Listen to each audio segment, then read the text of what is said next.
আগামী ফেব্রুয়ারির প্রথম সপ্তাহের মধ্যে ছাত্র সংসদ নির্বাচনের প্রক্রিয়া যেন শুরু হয় এবং ফেব্রুয়ারির মধ্যেই ছাত্র সংসদ নির্বাচন প্রক্রিয়া শুরু করার আহ্বান জানিয়েছে বৈষম্য বিরোধী ছাত্র আন্দোলন। সম্প্রতি ৩০টি ছাত্র সংগঠনের সঙ্গে বৈঠকে এ নিয়ে আলোচনাও করে অভ্যুত্থানে নেতৃত্ব দেয়া সংগঠনটি।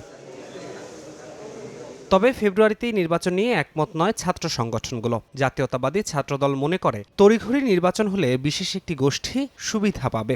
জাতীয় নির্বাচনের আগেই ছাত্র সংসদ নির্বাচন করলে সকল সমস্যার সমাধান হয়ে যাবে, এরকম বিষয় আমরা মনে করছি না। আমরা মনে করছি দুইটি আলাদা প্ল্যাটফর্ম। ছাত্র জনতার গণ অভ্যুত্থানের পরে যে একটি তড়িঘড়ি করে ছাত্র সংসদ নির্বাচনের ব্যবস্থা করা হচ্ছে, বিশেষ করে ঢাকা বিশ্ববিদ্যালয়ের ছাত্র সংসদ নির্বাচন, সেটি অত্যন্ত তাড়াহুড়ো করা হচ্ছে। এটি কোনো উদ্দেশ্য প্রণোদিতভাবে করা হচ্ছে বলে আমরা মনে করছি।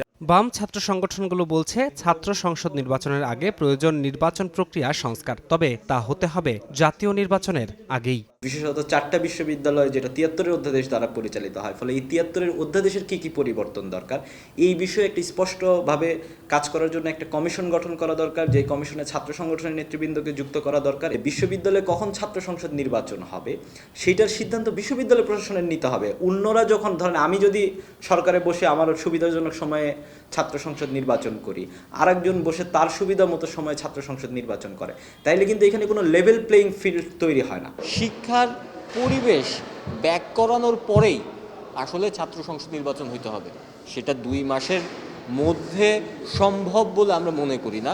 সেটার জন্য 3 মাস 4 মাস সময় লাগবে। সেটা কত মাস সময় লাগবে সেটা বোঝা যাবে যখন থেকে আলোচনা শুরু হবে। গণঅভ্যুত্থানের পর সব বিশ্ববিদ্যালয়েই প্রকাশ্যে রাজনীতির সুযোগ পেয়েছে ইসলামী ছাত্র শিবির। তারা বলছে দ্রুত নির্বাচন করতে বিশ্ববিদ্যালয় প্রশাসনের সঙ্গে আলোচনা শুরু করা উচিত।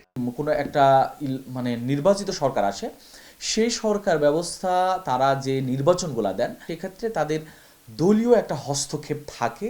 আমরা চাই যে অবশ্যই জাতীয় সংসদ নির্বাচন বা আগামী ইলেকশনের আগেই ছাত্র সংসদ নির্বাচিত হোক। কারণটা যে রাজনৈতিক প্রভাব হতে পারে এখানে দীর্ঘদিনের একটা শূন্যতা এবং অস্থিতিশীল দেশের পরিস্থিতিতে ঐক্যবদ্ধ ছাত্রদের রাখার মাধ্যমে কোনো ষড়যন্ত্র সফল হতে না দেওয়া।